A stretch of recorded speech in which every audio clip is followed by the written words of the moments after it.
I know, right? Okay, first off, is there anything that you want to go over from the last couple of days of any questions or comments, anything that we're missing, anything you don't get about surface area, volume, conversions, and measurements? Anything at all? Or do you want to just get rolling with trig? Good? Alright. While that's going, I'm going to load the calculator, because we're going to talk about that today. For trigonometry, guys, girls, you want to start bringing your graphic calculator or your scientific calculator, depending on what you've got. Okay. Oh, before I start that, if you have not signed on to Google Classroom, into your block, that's where the trig assignment and trig tasks are. Yes, Madison? Can you just quickly go over what a hemisphere is? I absolutely can. Let me finish this and I'll go back for sure. Okay, we are day 2, block 1. I know I have more than 19 students here. Okay, so I'm missing a couple of you. I have 19 as well. I actually only have 19. I have Dave. Dave Dominick's one. That makes 20. I have 21 registered. 2, 4, 6, 8, 10, 12, 14, 16, 18. Dave is 19. Who else am I missing? Dave shows up when you Kyle Gordy. It's like you. Kyle, 20. I'm missing one more. Who? Oh yeah, you're right. Aaron, that's 21. So I do have 21 here. Okay? So I'm missing 3 people. 2 people. 20, 21. Okay? Phil, if you're, go and double check. If you're on day 2, block 1, then I'm not talking to you. But if you aren't, please get that done. Okay? Hemisphere. A hemisphere, and what's specifically part of the hemisphere? Just what is it? It's half sphere. Okay? So if I'm asking for the volume, or I'm asking for the surface area, volume's easy because you just treat it like a sphere.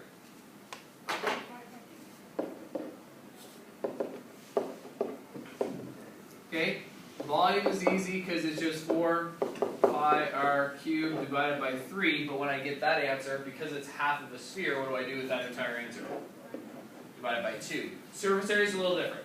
Okay? Surface area, what's the formula for the surface area of a sphere? Anybody remember it? Radius pi r. Close. There is a pi r. This is squared, and there's a 4 here. Okay. Same thing. Half of a sphere, so what do you think I have to do with that whole piece?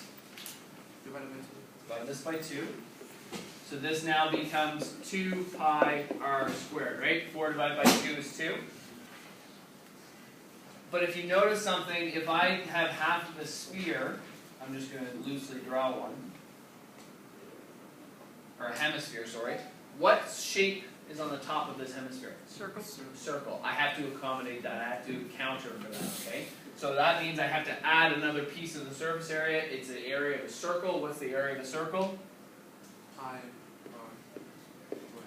Good. That is the formula for a hemisphere. Okay? 2 pi r squared plus pi r squared will give you the surface area. The volume is just divided by 2. Whatever you find for a hemisphere, cut it out. Okay? Good question. Anybody else got anything? Are we good to move on? Thumbs up? Okay. Let's quickly go through a Pythagorean theorem review, because with trigonometry, it's deemed the study of triangles, but I'm going to prove to you why it actually started with trigonometry and how it revolved around circles. Okay? The proper term I was told growing up was it should be called circleometry, okay? Because it's based on the idea of a circle. I'll show you that in a second. But before we do that, in grade 10, all you're dealing with trigonometry, you're always dealing with right triangles, okay? So being able to remember when you have, I guess, a situation where you can use Pythagorean theorem, you always want to do that because it's really quick, right? When I want to use Pythagorean theorem, how many sides do I have to have? To solve using Pythagorean theorem, I need to have at least 2, right? I can prove my answer using Pythagorean if I have all 3. In this situation, first off, what is the formula for Pythagorean?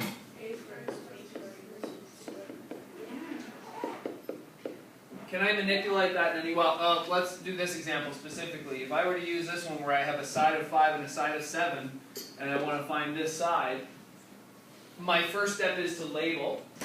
Where is the side A? Either 5 or 7, you choose. This is my trick for you, and you're going to use this when we go into trigonometry. First thing you should do is always label your angles, okay? Does it matter what way you label your angles? Not really, as long as C is the right angle, okay? Just for this case, that way it's going to make Pythagorean's theorem make a little bit more sense, okay? The side lengths are always the side opposite of the angle. So because angle A is here, where do you think side A is going to be? 5 or 7? 7. How many people say 5? How many people say 7? Okay. If angle A is here, I want to go to the side opposite the angle, so this becomes side A. Having said that, where's side B? 7. 7. Good. And then side C is X. Okay. Do you see the link where we have A, B, and C? Okay, so having said that, what does my new formula look like? Instead of A, I'm writing 5 squared plus 7 squared. good. Okay, 5 squared is 25, 7 squared is 49, it's equal to C squared. I have to combine 25 and 49, that makes 74. Can someone tell me what the square root of 74 is? It's going to be like 8.78? It's 8.6? Darn it. So close. Next time. Okay. Pretty straightforward. Anytime I'm asking you to solve for an entire triangle, if you get to a point where you've got two sides, just use Pythagorean theorem to find the third. Okay? We're only going to be dealing in grade 10 with 90-degree triangles. Okay? If I ever give you a triangle that is not 90 degree, you can't use a trig law. Okay? So don't worry about it. So what happens if I give you this scenario where I give you my longest side is 12 and another side is 5. I still have my two sides. Can I use Pythagorean's theorem? Yeah. Okay. Based on the last example, what was the first step I did? Labeled your edges. Good. So I'm going to go A, B, C. What sides do I have? 5 and A, or A and C. A and C. Good. So here's A, here's C. I'm missing B. We'll label that as X. So now I rewrite my formula just the same as I did before. Okay, A squared, which is 5 squared, plus B squared, I don't know, is equal to C squared, which is 12 squared. Okay. 5 squared can be reduced to 25. 12 squared is 144. Now, this turns into a little bit of algebra. How am I going to solve? First off, which is my variables and which ones are my non-variables? Who can tell me which one's my variable? B. Okay. Is my variable by itself? No, it's currently being added by 25. What do I have to do to that 25 to get B squared by itself? Fantastic. I'm going to subtract 25 both sides. Keep my preservation of the equation. Okay. So I'm now going to have B squared, because this will cancel. B squared is equal to 144 minus 25, which is?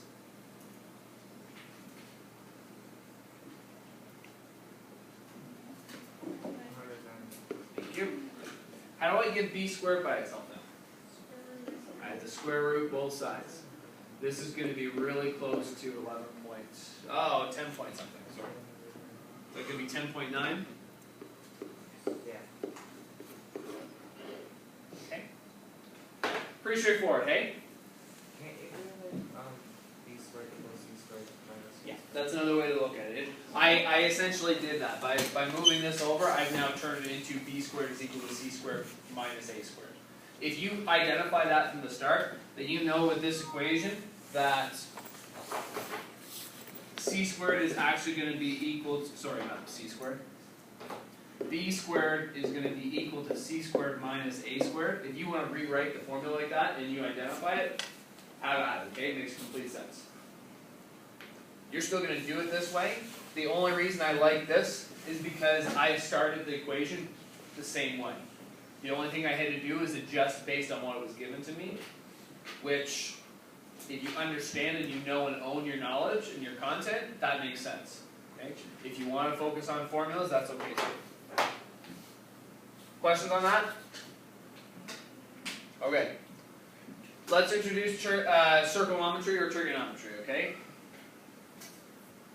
The reason trigonometry was developed, the first kind of reasoning for it was before there was compasses, before there was kind of any kind of tools, anybody who wanted to know the difference, anybody know how to do the like sundial of telling where the sun is or what time it is based on where the sun's position is? Oh, that's shocking. No, I'm just kidding. What they used to do and how they used to start trying to determine how high up the sun was when they first kind of discovered that first the world was round, two, where's the sun at and why is it moving? They use trigonometry to help solve that, okay? Basically at any point, let's say that the red dot is going to be the position where the sun is, okay? If I have a position in where the sun is here, okay, and if you look at this as an x and y grid, right, where this is x and this is y, does anybody know what coordinate this is? First, it's fact of the matter, whenever people were first discovering this and they said, well, I don't know what that number is, let's just put a term to it because we still don't know how far away the sun is. So let's just assume that this measure, when it's at its horizon, this is at 1. Okay? So x is at 1. Okay? It would be 1 and 0. Good. Okay? They then used different trig laws to determine the overness and the height of where the sun was at any given point. Okay? And they used two different terms. I believe it was sine was the height, and cosine was the called overness, or how far away. If this was little Colin standing right here, how far away is the sun from me, and then how high it is from the ground. Okay, does that make sense? Everybody follow me so far? Okay. So at this point here, what is my overness? Is it 0 or sorry, what's my height? 0. So in this case, my sine angle, there is no angle, right? It's equal to 0. Okay? Which, let me just make sure. Oh, that's not going to work. Trash. Good. Second quit. Sine of 0 is equal to 0. Perfect. I'm on the right track. I didn't mess that up. Now, the overness, how far over is this point? From me. From little Colin, how far over is it? 1. So, if my cosine is 0, sorry, if it's the overness is equal to 1, what angle do I have here as well? Right Is there any kind of an angle? No. No, it's 0. Okay? How they use that, they use these measurements to determine what angles, one, what the angle of elevation was of the sun, and two, how high up it was. Okay? So let's say I have my next one is up here. Okay? My next point now, what's my height now? 1. So here, my height is equal to 1. Can anyone tell me what this angle is? It's 90. So if I use sine of 90, you get 1. Okay? You kind of see where this pattern's going? This is just the introduction. So then what ended up happening, so continuing on, what's my overness? How far over is the sun? Or where is the sun in relation to me? Good morning, sir. Thank you. It's completely over me, so how far over is it from me? what? 90. It's not, right? It is not anywhere near, it's directly over top of me, so its distance away from me is 0. What's my angle? It's 90 degrees, okay, compared to where it started. How is it 0? Because overness, for lack of a better term, is the distance that the sun was away from where I am. Okay, how far over it is from me. Because it is directly over my head, it's not horizontally away from me. Does that make sense? Okay. So I've got 0 and I've got 1. So now what they ended up doing with these terms is they discovered that any point on this arc, if I have a point here, I can actually determine how high that is based on the different distance of how over it is and how high it is. Okay? I could determine the angle, and I could actually determine this height, and I could determine this distance, because at any point this height or this length here, the direct linear section from the circle to me is always going to be what measurement? Anybody think what that measurement was? This linear measurement was 1. This was 1. This has to be 2, 5. It's what? Okay. Based on this concept, I could determine, as long as I either knew my angle or knew a side, what the height was of the sun at any time. That's where trig came from. Okay? And it works all the way across. Well, I guess it's not going to work on this side if you're standing on Earth unless you're in Australia. Okay? That makes sense? So that's where trig kind of came from. How we use it is that exact theory, is that we're going to determine based on either we're given a distance, a length, or an angle, and we can actually find the corresponding sides. Okay? The first thing I want you to do is similar to what we had done before in the last example, where we had to label with Pythagorean theorem. We take labeling to a new level, okay? Not a new level, but another step. Okay? First off, what was the first thing I labeled in the examples for Pythagoras? A, B, C. A, B, and C. I was labeling angles or sides. I started with angles, then I did sides. So I'm going to go A, B, and C. Can you label my sides now? Sorry? A is vertical. B is the horizontal, and C is the longest side. First off, do you notice the pattern I'm doing? Angle A, B, and C are all capital letters. Sides are lowercase. Okay? Keep that pattern in mind. That way it helps me and it helps you stay organized. Okay? The next piece I want you to think about, and the next step that we're doing, is each of these sides, with regards to our trig functions and trig ratios, they have different classifications. Okay? I believe most of you have heard this one. This one is called the hypotenuse. I don't know if I spelled this right. I probably didn't. Am I missing something? Am I missing an E? I don't know. Anyway. Hypotenuse. What does a hypotenuse mean? What does it represent? It's the longest side every time. Okay? So your longest side is called the hypotenuse. Quick tip for your hypotenuse. Your hypotenuse side is always going to be opposite your right angle. Okay, so wherever your 90 degree is, boom, that's your hypotenuse. Okay, the next two are a little bit, well, it really depends on what you're given. Let's actually cancel out this angle for a second. And let's say in this situation, I gave you this angle. It is whatever angle. Okay, there is an angle or a side that's called the opposite side. And that opposite represents the side that is opposite the angle you're given. Does that make sense? So in this case, A would be classified as my opposite. Okay? Because the angle's given here, the opposite side is the angle, or side A. Now, by process of elimination, this last one has a label as well. The purpose or the definition behind this label is the side that is between the 90 degree and the angle you're given is always called the adjacent angle, or adjacent side, sorry. Okay? that make sense so far? Sure. Good. Okay, hypotenuse, longest side.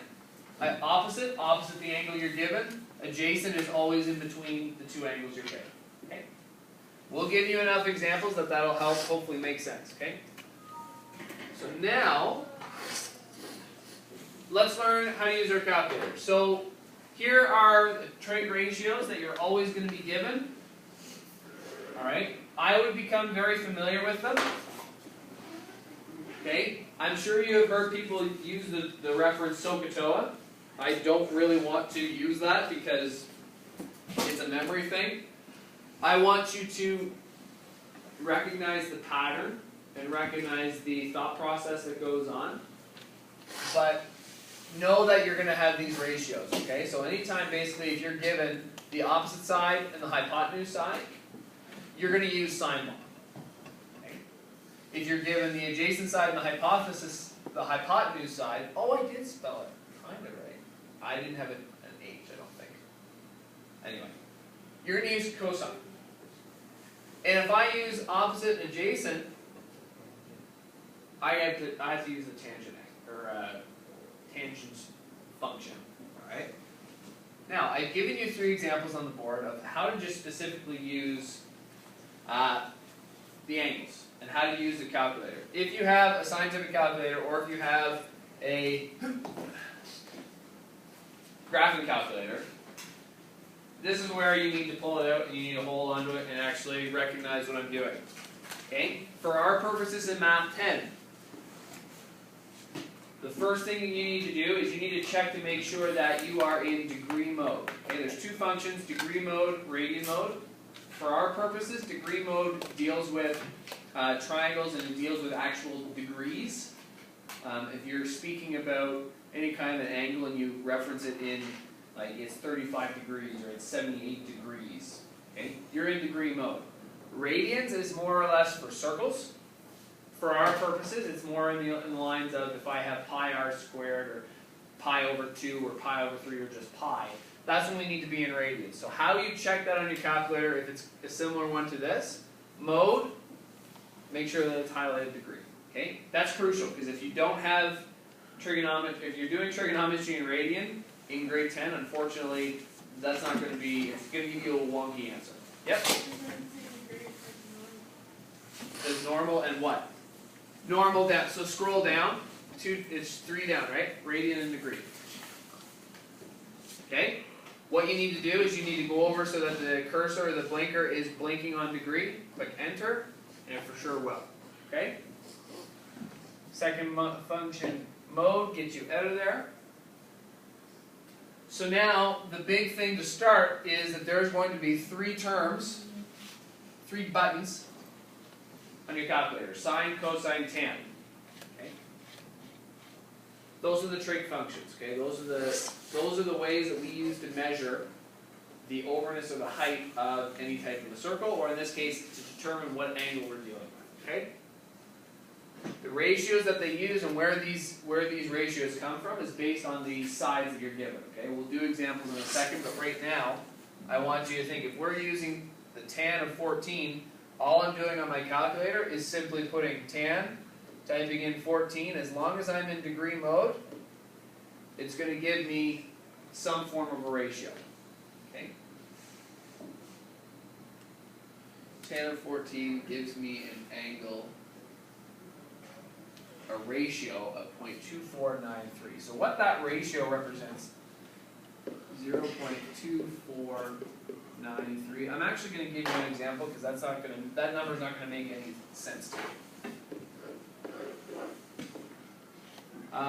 Let's say this is 14, and I want to use the tan function.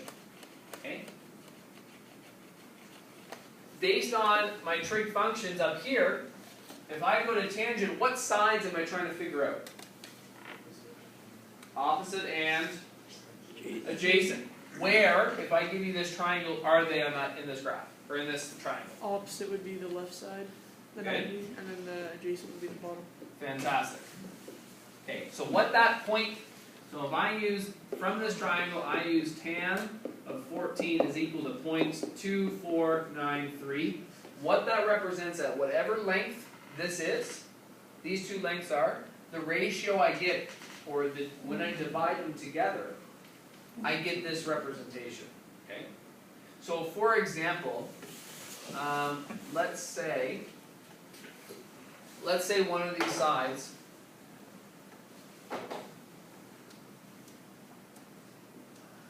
let's say the adjacent actually. The adjacent is 3, and I want to find the opposite, okay? How I would use this, I would use tan of 14 is equal to opposite over the adjacent. Oh, I did like a J and a D at the same time. I did it again. A, B, J. Okay, instead of writing opposite, what do I write? I could still write opposite because this is the one I don't know. Adjacent, I write 3. Do you remember your algebra laws? A little bit. Where is my variable? Tan 14, x or 3? X. X, okay? Because I can get a number here and I can get a number here. I want to get x by itself. It's currently being divided by 3. Don't you Multiply 3. I have to multiply it by 3. Anytime I multiply one side, I have to multiply the other. So if I go 3 multiplied by tan of 14, it's going to give me my value of x. Go back to my calculator. 3 times, hate when that happens. 3 times tan of 14 gives me 0.7479.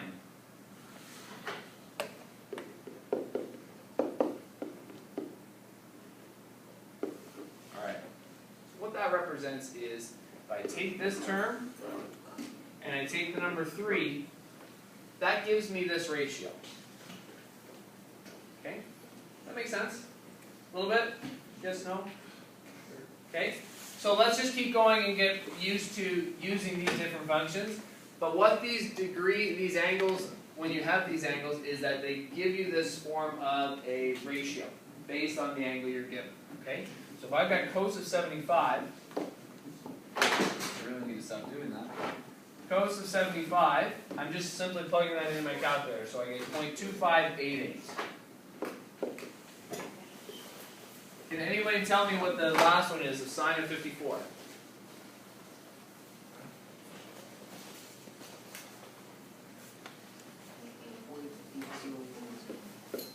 $8090? Okay. Pretty straightforward. Hey, just when you're given the angle and you figure out the trig rule or function that goes with it, you just plug the two of them together. Alright? Questions on that? So now, let's actually, what's that? That is an angle, sorry, I'm going to make this a little bit bigger. I thought I made it big enough in the example. Find the missing side. So, actually, I'm just going to kind of overlap both of these. Actually, that works. Okay. I'm giving you a situation where I know one side is 8 centimeters. I'm looking for a value of x or a distance. And I have the angle, which is 30 degrees. Yeah? Which one is the... Oh, never mind. Good? Okay, here's a little bit of an intro to how to label or how to solve any kind of a trig function, okay? First step we kind of talked about is labeling it. I'm going to show you how to chart and organize your work. Developing a plan is basically determining what ratio you're going to use, and executing the plan is the next piece. So, my first step is to label. As long as I label this side C, everything else is good. Okay? Where does side A go, Brianna? It goes across from angle A, so it becomes over here, it's on the left side. Okay? C is over here, B is down here. Next level, Kaylee, where is my hypotenuse? Give you the easy one. C. It's side C. I'm going to call it HYP. Tori, where's my opposite? Take a guess, B or A or B? B? It is A, because it is opposite. This is 30 degrees. For those who can't see that, it's 30 degrees. Opposite is always opposite the angle I'm given. Okay. Therefore, this one has to be adjacent, but it's also adjacent because it's in between the 90 and the 30. Okay. Now, I'm going to chart and organize my work is the next piece that I like to do. I like to represent my data in this kind of a form because it keeps me organized. Who can tell me what angle A is? 30. Okay, angle B we don't know. Angle C 90. is 90. Okay, interesting. What side do I know? A, B, or C? B. A and C. I know B is 8. C is what I'm looking for. Okay. You've told me that B represents the adjacent, and C represents the hypotenuse, correct? In order to solve this, I need to go back to my trig ratios and determine which trig ratio, sine, cosine, or tan, uses adjacent and hypotenuse. So if I go back, I just simply go to my trig ratio. I need to find adjacent and hypotenuse. Which one has that? Tan. The middle one, cosine. Fantastic. So now, I'm going to rewrite this, and I'm going to have cosine of the angle. The theta, the circle with a line through it, angle. That's all that represents. Okay, just like we use x for a variable, an angle is just a circle with a line through it if you don't know that angle. Cosine is equal to adjacent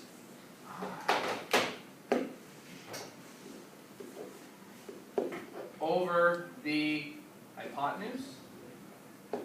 Okay, and just like we did in surface area where we would rewrite the formula based on what we know, I know that my theta or my given angle is what? 30 or 90? 30. So I'm going to write cosine of 30 is equal to adjacent, which is 8. And the hypotenuse, which is x. Alright. Two ways you can do this. The long way or the short way. Which one do you want to hear? Short. Okay. Short way. Switch these two positions.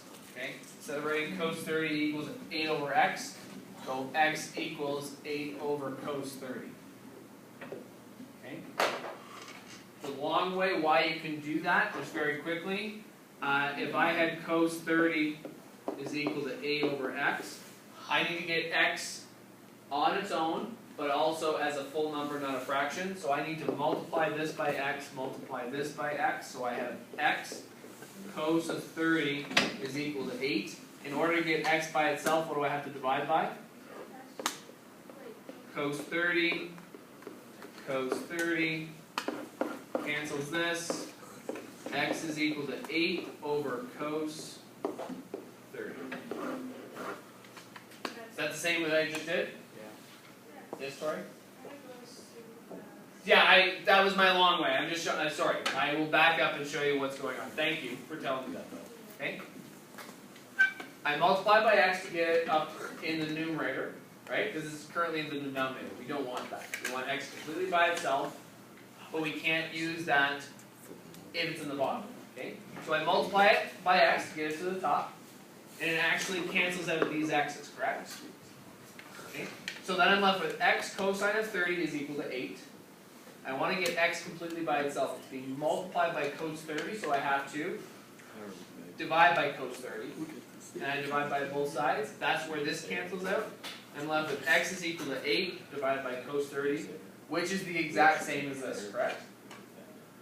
So the hint that if you understand this part, the hint is basically just flip around these two. Okay? Switch the x over to cos 30, put the cos 30 into x. You got your ratio. Make sense? Does that help? Sorry. Thank you for telling me that. Tell me at any point if I'm going too fast. Can I solve this now? Yeah. So now I go to my calculator. And I literally, again, we talked about this briefly with surface area and volume.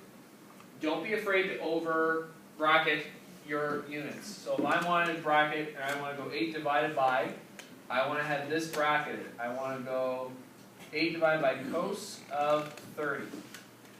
Correct? Yeah. My final answer is 9.2. X is equal to 9.2. Can't you find out the cos 30 first and then divide 8 by whatever it is? Divide 8 by whatever. 8 divided by cos 30. I could break it down. I could figure out what cos 30 is, find that ratio, and then just go 8 divided by that answer. Yeah. Now, the only reason why I do that, Christian, is because this is going to give me a more accurate answer. Okay? Just like why we don't, if I know that 1 divided by 3 is just 0.333 repeating, or pi, for example. A lot of people, when they represent pi, they put 3.14. Okay? 3.14 is fairly accurate, but is it the most accurate? No. No. Using the actual symbol is more accurate than putting 3.14. Just like that, same reason why cos 30 is more accurate than putting like whatever the ratio is to 4 decimal places. That make sense? Now, having said that, could I in fact solve the rest of my triangle here? Okay, if this becomes actually 9.2, I could find A by using what? Pythagorean theorem. Before we even started, could I have figured out what angle B was? All triangles add up, their angles add up to 180. If I have 2 of the 3, could I not figure out what the third one is? Yep. Yeah, I add them together and subtract by what? 180 and subtract by whatever the answer is, which is 60. Okay. I could find that entire triangle. You will be asked to do that at some point, okay? The hardest hurdle would be the trig function. Questions on that? Is that good?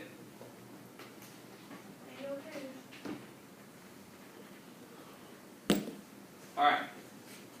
That's going to be the Google Classroom. Yes, this will be posted on Google Classroom. That will be also posted on Google Classroom. Okay? Are you posting this on YouTube? I'm going to post the video, yeah. What I'll end up doing is I'll upload this on YouTube, and then I'll upload the YouTube video on... You're not recording. What? Did it cancel? No, it's still No, I'm just recording. voting. You goof. Ah, nice job. You got me. Okay? Sweet. Let's see everybody stand up. Stand up. We're not going anywhere. You can just stand up in your seat. Just make sure you're in a decent distance away from each other. Okay? Joseph, that means you. No. Even though Mike. Joseph, that means you too. Alright. Because it's Monday and I've been talking for a while, we need to get ourselves woken up. Okay? Because there's like 6 Everybody knows the functions or the movements to head, shoulders, knees, and toes? Okay? Head, shoulders, knees, toes. Joseph, get back up.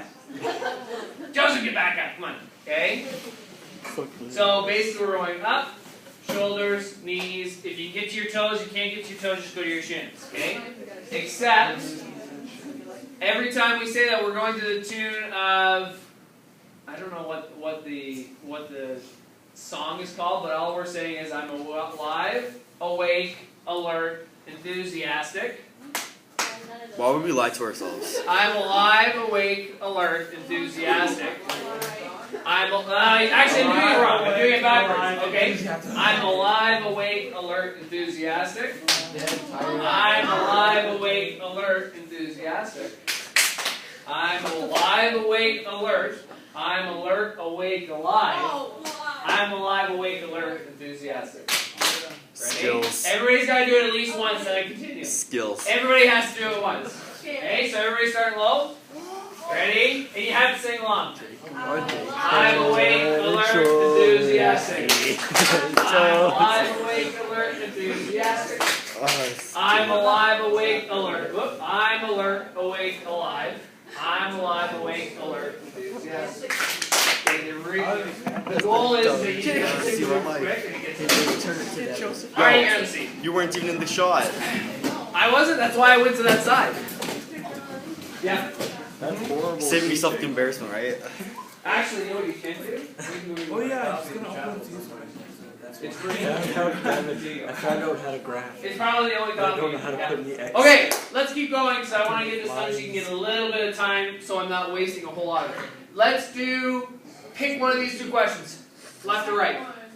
Second one? Okay, first step is what? Can we do both? If you want to, I'll scratch that out so if you want to come back and do it. Okay, I just want to get through a couple other questions. Okay, I want to show you this one. If you want another example, we can do that in Google in the notes. Okay. Step one is label. Okay, which is the only letter that really means where it's important where it goes. C. C always has to be where the 90 degree is, or else it doesn't really make sense with Pythagorean theorem. Okay, A and B. This is side A, this is side B, this is side C, which I already covered for you. Okay? My next labeling is opposite, adjacent, hypotenuse. Where is my hypotenuse? C. C. H, Y, P. Where's my adjacent? C. Or A. The one at the bottom is The bottom. It's a silly looking B, but this is my adjacent.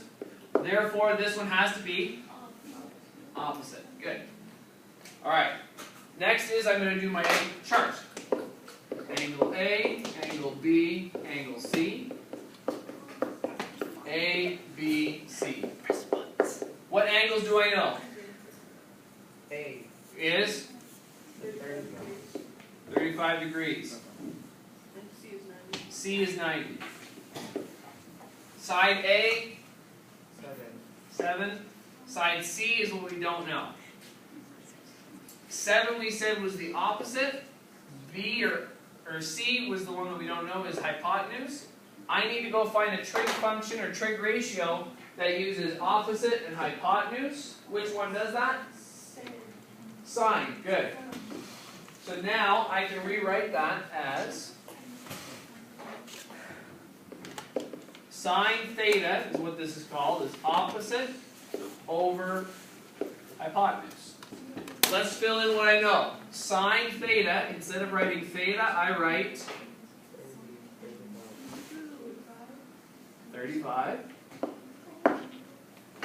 Opposite, I write 7. Hypotenuse, I write x. What was the trick that I used last time? Hey, there's Kyle. I what? I can switch them. Okay, instead of writing sine 35, what do I write?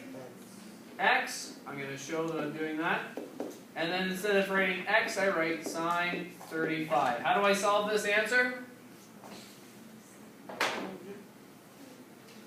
7 divided by sine 35 gives me 12.2. I'm actually going to copy that.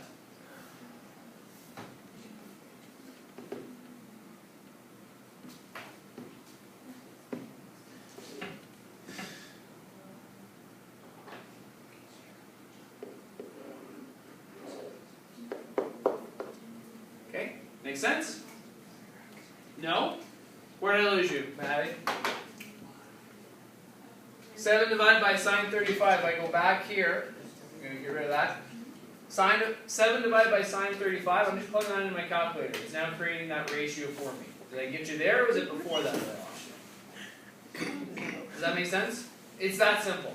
Okay? Once you figure out, honestly, once you figure out what plan that you want to do, did you find it? Oh, there, that's okay. Okay? Once I figure out what my strategy is, okay, we're almost done, guys. Once I figure out my strategy, after I've done my chart, this is what I should be doing every single time, okay? It gets me used to organizing my work and determining where and what problem I need to figure out. After that, I determine what my ratio is. Can I help? Or are you good? Okay. Once I get my trig ratio, it's literally just plugging in and playing. Okay? It's not going to get much more difficult than that. Yep? Labeling? Sure. What part? The hypotenuse, opposite adjacent, or the ABC? Both? Okay. I label my sides.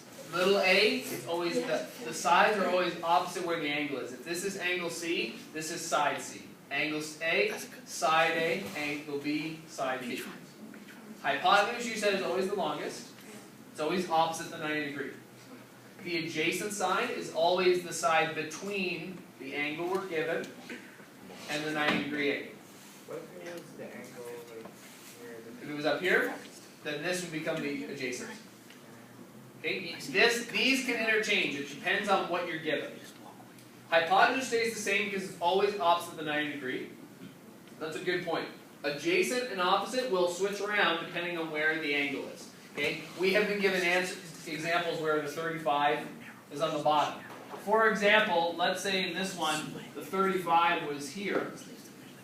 This becomes my adjacent, whereas before it was my opposite. Make sense? Does that help? So from there, my adjacent, because this is my two sides that are my two angles, this is the side in between them. My opposite is always the one that's opposite the 35. Or opposite the angle I'm given. Okay? Whichever one makes sense to you to identify the easiest, then you've got it, because the other one has to be what? The other side, right? Hypotenuse, you know. Hypotenuse, you can throw that up.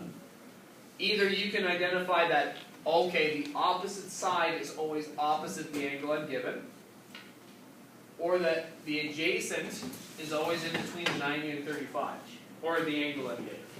Whichever strategy works best for you, the opposite, the other one has to be the other, right?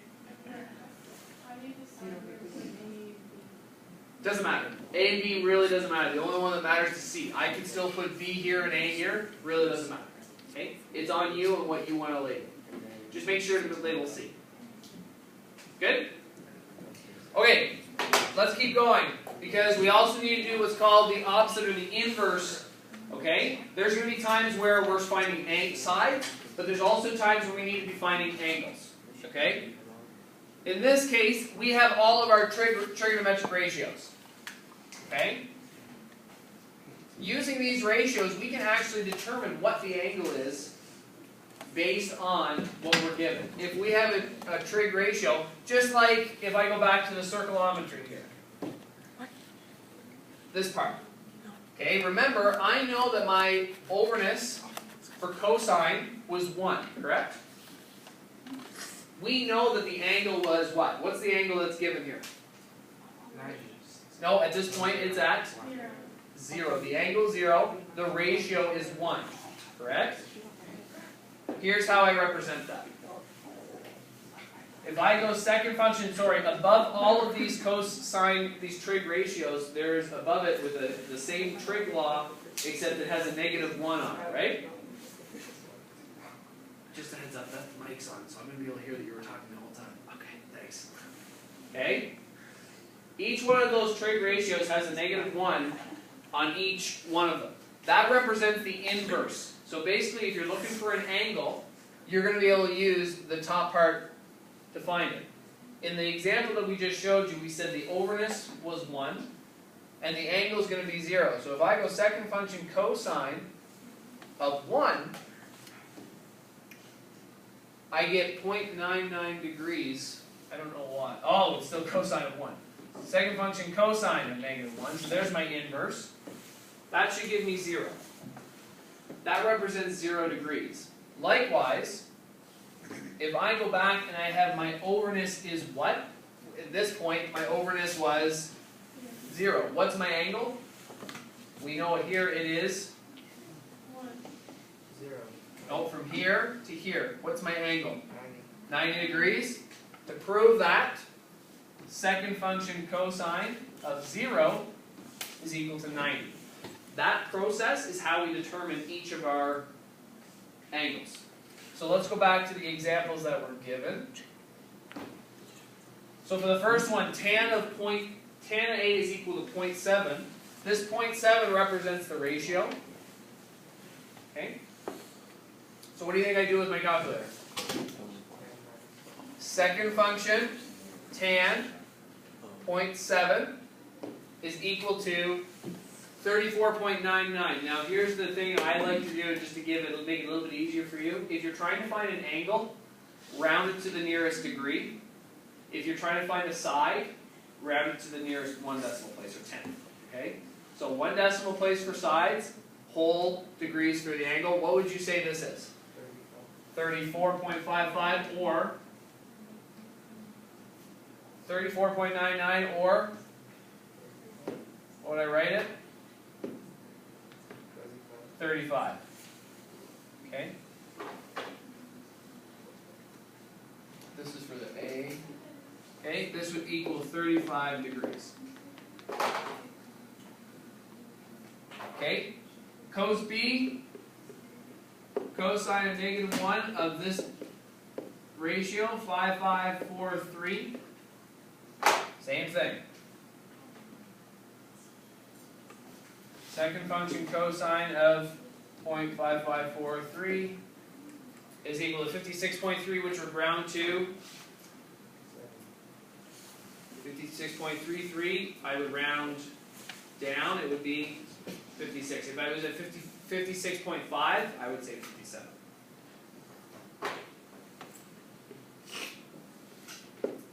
Okay.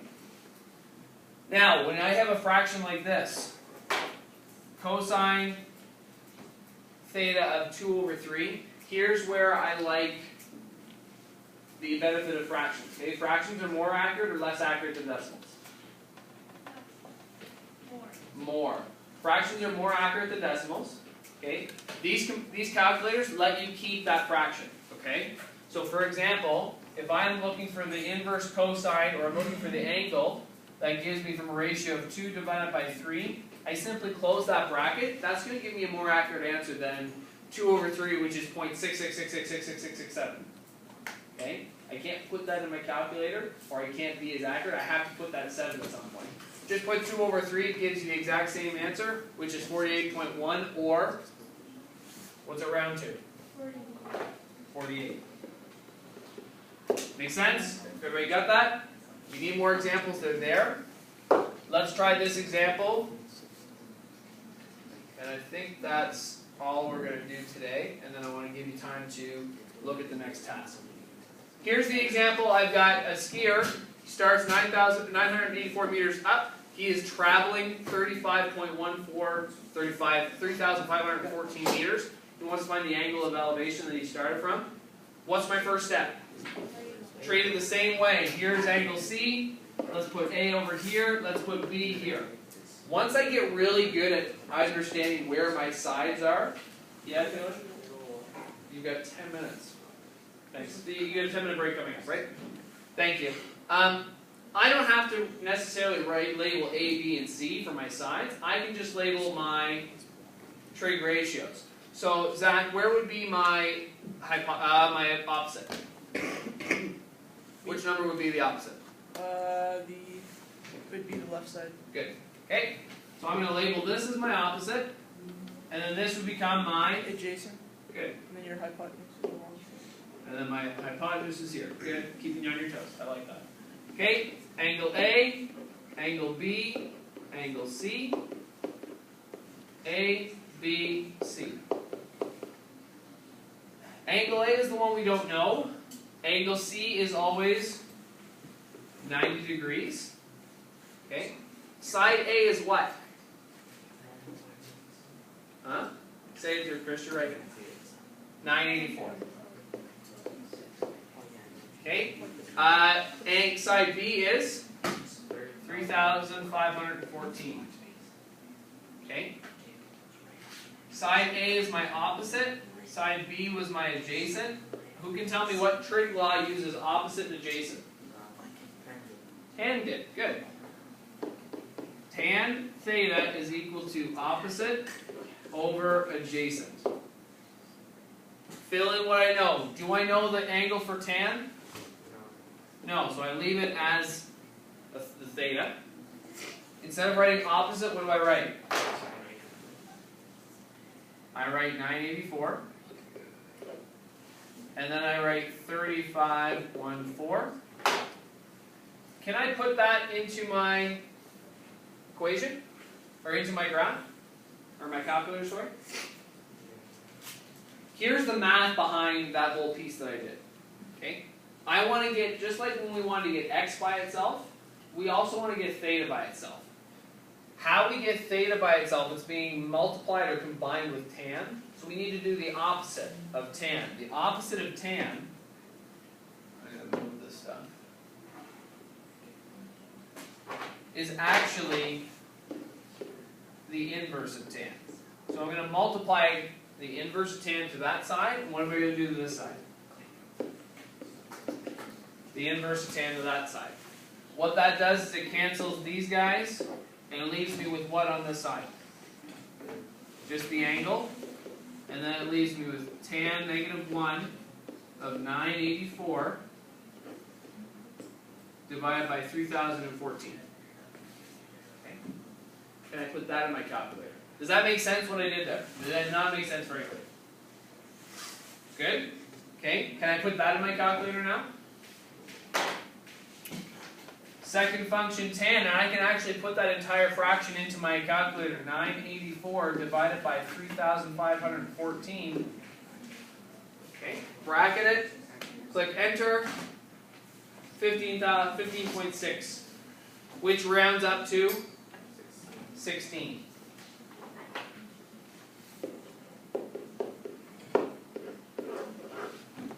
And I'll put that.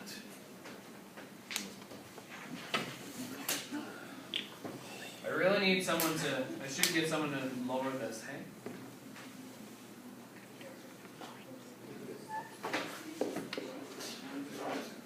Are there any questions on that?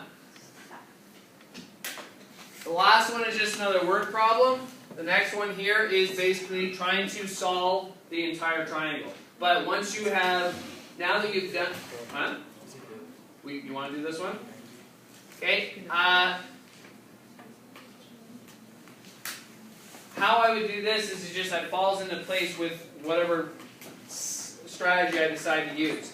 In this case, they have already labeled it for me, so I'm just going to jump ahead and I want to focus which triangle, triangle 1 or triangle 2, has the more information. Triangle 2. So let's deal with this one first. And what side do I want to figure out? Does it matter? I can figure out this side or I can figure out this side. Which one do you want to figure out? The vertical or the horizontal? Vertical. Let's figure out this one first. Okay. Let's label what we know. What sides labels do we know, Devin, on this triangle? Say again. What do I know? My opposite, adjacent, hypotenuse. What side is significant that I know? Hypotenuse. Hypotenuse. Fantastic. Okay. If the 40 is here, what label is this become? The opposite. Can someone tell me what trig law uses opposite and hypotenuse? No. Sine something. Sine. Good. So I'm going to go sine theta is equal to opposite over hypotenuse. Sine theta, instead of theta, I write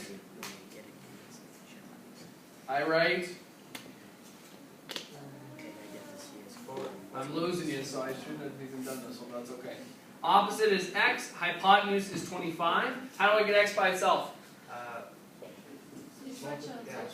I have to switch them by no, I don't switch them. I now have x on the top, so I can just multiply by 25. If I multiply this side by 25, I multiply this side. It cancels here. So then I have 25 times sine of 40 is equal to x, which I can determine 25 times sine of 40 gives me 16. Okay, so I put that up here. I say that this becomes 16. To find this side, do I have to use trig? What could I use? A squared plus b squared is equal to c squared, or 25 squared minus 16 squared is equal to b squared. And your calculators actually can do that for you without having to figure it out. 25 squared minus 16 squared is equal to 369. Second function, square root of your answer. You get really good at these calculators. They can do all the work for you. Okay? I'm going to copy that and show you what I did. And I want to actually take the rest of the break class off to go over any other questions. Because I want you to figure out the rest of it, okay?